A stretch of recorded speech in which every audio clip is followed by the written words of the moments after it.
bringing back religion in our country, and we're bringing it back quickly and strongly.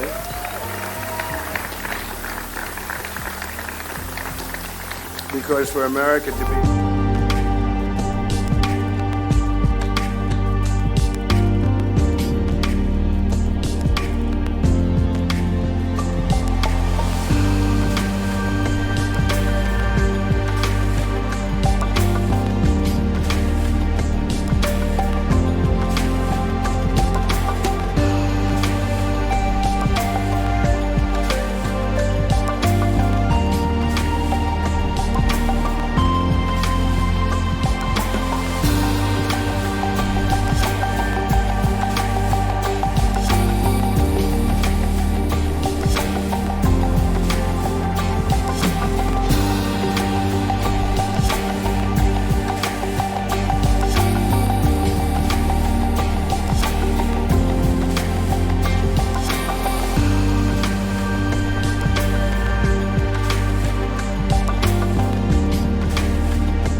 Now, moving on to immigration, and that there does continue to be a hot button issue in the US, including in relation to foreign gang members.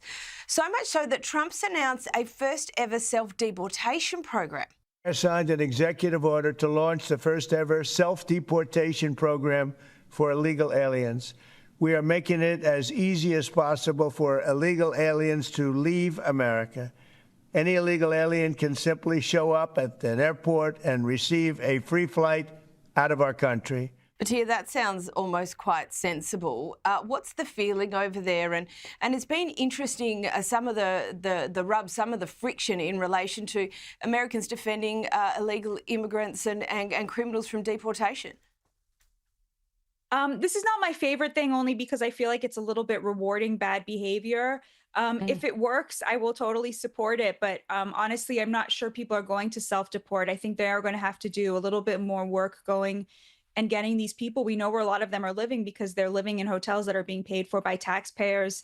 I think if they cut them from a lot of the benefits roles, a lot of people would then consider self-deporting at that point. But that's going to take Congress. And, Congress right now is mired in this reconciliation bill. So we'll see what happens with that.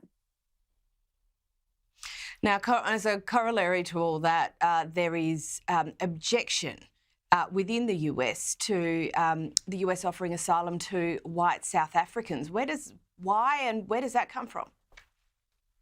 I have to say this was not my favorite thing. Of all the people who are desperately in need of asylum, they wouldn't have been at the top of my, to me, this seems a little bit like reverse identity politics in a way. There's somebody in the administration, perhaps Elon Musk, for whom this was an important issue. He, of course, is from South Africa.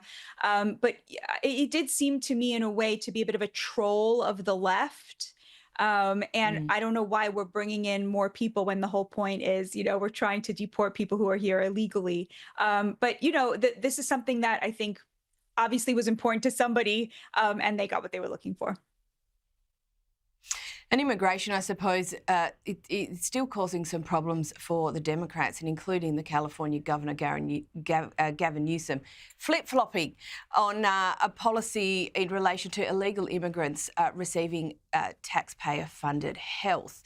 You know, you'd think the answer here would be pretty common sense, but like you said, taxpayers are paying for them to stay in hotels. But this is still a complicated issue for the Democrats, isn't it, even though they're not in government?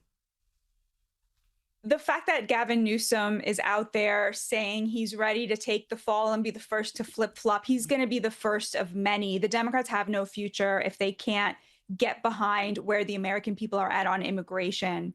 And so seeing somebody like Gavin Newsom, who's sort of on the fence about whether he's going to run in 2028 or not, somebody who's positioned very well to make these big pronouncements because, you know, he may not run, he may not. This is a sign that the wind is changing and that people are getting the message in the Democratic Party that they have to really do a bit of a 180 on immigration if they ever want to be competitive again. I think that's an excellent observation. And lastly, while President Donald Trump is out trying to strike trade deals and bring peace to the Middle East, a lone House Democrat from Michigan's trying to impeach the president. Now, Sri Thanadar recently moved to force a chamber-wide vote on his impeachment resolution against President Donald Trump. He ended up backing down, Batir, but what's the point of this, honestly? This man is a joke and an embarrassment to his party. And I think even a lot of Democrats realized that. And so they shut it down very quickly. I think they realized that they need to get their act together. And I was glad to see them not have any tolerance for this. Yeah, excellent. Thank you. Thank you so much for your observations. Batir Ungar Sargon, thank you for joining the show. Thank you for having me. Thank you so much.